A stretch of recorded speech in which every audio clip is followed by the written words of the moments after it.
Ok, deuxième session et on commence avec une question du Brésil. Non, d'Allemagne. Dans les médias, TV, radio, etc., le nombre d'infos négatives augmente de plus en plus. Comment gérer cela au mieux? Tout d'abord, il s'agit de signes. Aujourd'hui, Rav Lightman a dit dans la leçon qu'en Israël, nous avons des alarmes aujourd'hui parce que des missiles tombent essentiellement dans le sud de l'Israël. Période difficile et nous savons qu'il y a des missiles de partout en Israël, que ce n'est qu'un effet de status quo. Et Rav Lightman a expliqué aujourd'hui que chaque missile, chaque alarme est un rappel de notre travail dans la correction générale. Et peu importe que vous soyez en Israël ou en Allemagne ou encore en Australie, ce qui importe, c'est vous, quand vous entendez les news, votre perception. C'est dans votre perception endommagée du monde. Le monde est corrigé et connecté. Boré est bon et fait le bien. Donc, pourquoi je perçois de telles choses? Parce que je dois remplir mon rôle dans cette correction. Vous pouvez imaginer comme un kaléidoscope avec toutes ces parties circulaires et particules, et les images sont parfaites. Mais du point de vue de chaque particule, comme dans un hologramme, si elle ne s'est pas corrigée et connectée à l'intérieur du groupe en tant qu'unique âme, alors elle voit un monde distordu et ne voit pas les mondes supérieurs, les équivalences de formes. Donc ce que nous devons faire, comme ces événements arrivent de plus en plus, les kabbalistes nous disent que nous devons nous dépêcher d'étudier la Kabbalah, de faire tout notre possible afin de transmettre tout cela à nos parties, parce que je découvre que chaque personne est une partie de mon âme et je veux me connecter à chacun afin de percevoir la réalité divine. C'est tout. C'est tout ce qu'on attend de nous, dit Ron. Une autre chose, commencer à faire les discernements, choisir le bon environnement. Nous en avons déjà beaucoup parlé, de choisir l'environnement.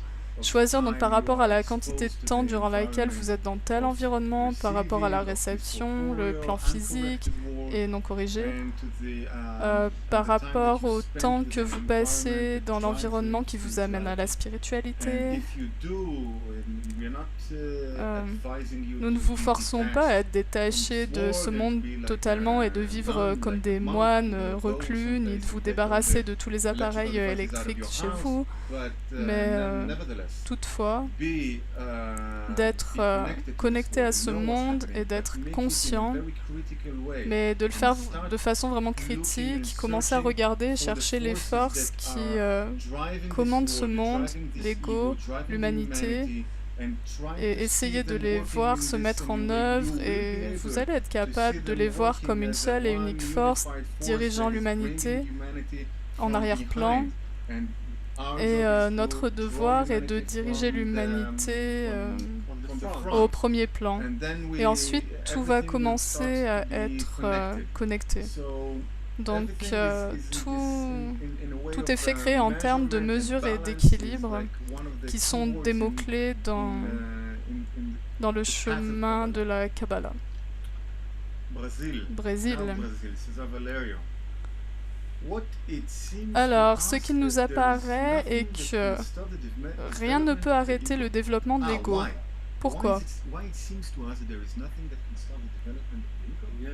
Et une autre question à propos de l'ego. Est-ce que l'ego est le prix que nous devons payer pour comprendre les intentions du Créateur, qui est bon et fait le bien? Nous pouvons répondre aux deux questions en une seule et même réponse. Rien qui ne peut stopper le développement de l'ego. Honnêtement, il s'est déjà arrêté. Quelque chose comme il y a 200 ans, avec le développement du désir pour le savoir, la connaissance.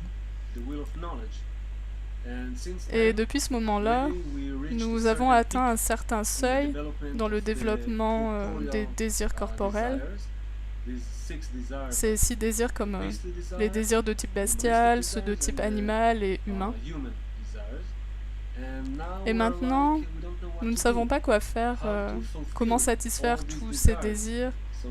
Alors, je veux que ça aille plus vite, que ça soit plus petit, plus grand, faire du mal aux autres, consommer, tout contrôler, et on ne sait plus comment se satisfaire.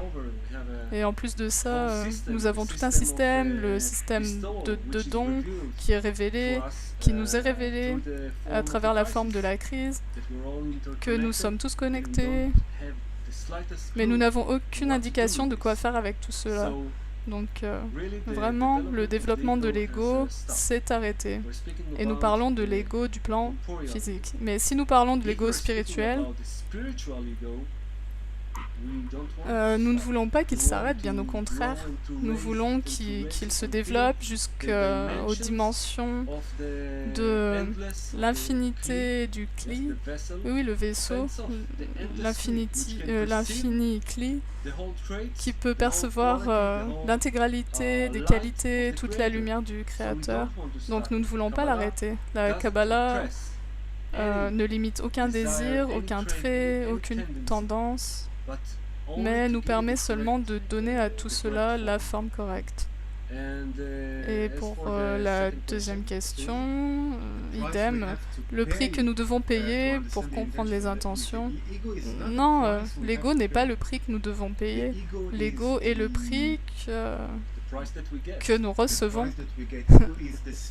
L'ego est comme la table sur laquelle nous sautons, la chose qui nous élève. C'est la substance que nous pouvons élever.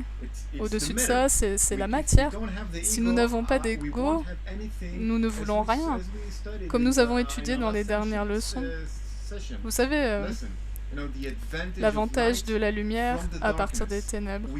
Nous ne pouvons comprendre, et là, en termes de spiritualité, on veut dire atteindre, dans toutes les nouvelles sensations et ressentis qui évoluent en nous, les ressentis spirituels, neshama, nous ne pouvons y atteindre si nous ne plongeons pas dans l'ego, dans ses plus profondes profondeurs.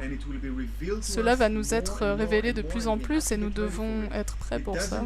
Et ça ne veut pas dire que ça doit se manifester physiquement parlant en termes de souffrance ou de quelconque façon négative. Non, non. Plutôt de façon délicate, juste pour comprendre comment chaque molécule dans notre corps, dans notre existence, conduit tout à soi. Et vraiment, au plus on avance, au plus les discernements sont intérieurs. Nous passons du monde de l'action, on voit les gens qui s'entretuent, au monde des pensées et des désirs. Et de là, on passe au monde des intentions qui viennent même avant les désirs. Et comme on a dessiné dans la dernière partie de la dernière leçon, vous savez, ce graphe avec la vague qui monte, qui descend, qui grandit. Quel est le prix que je reçois pour la correction de, disons juste, 1 kg de désir? Vous savez quel est le prix? Je reçois 2 kilos d'ego, 2 kilos de désir de recevoir, à partir duquel je peux comprendre la création, le créateur, et en corrigeant cela, je m'élève à un nouveau degré dans lequel je vais recevoir le double. C'est pour cela que l'on dit que au plus quelqu'un devient plus grand que ses amis, au plus son penchant pour le mal est grand, doublement grand. Et c'est une bonne chose.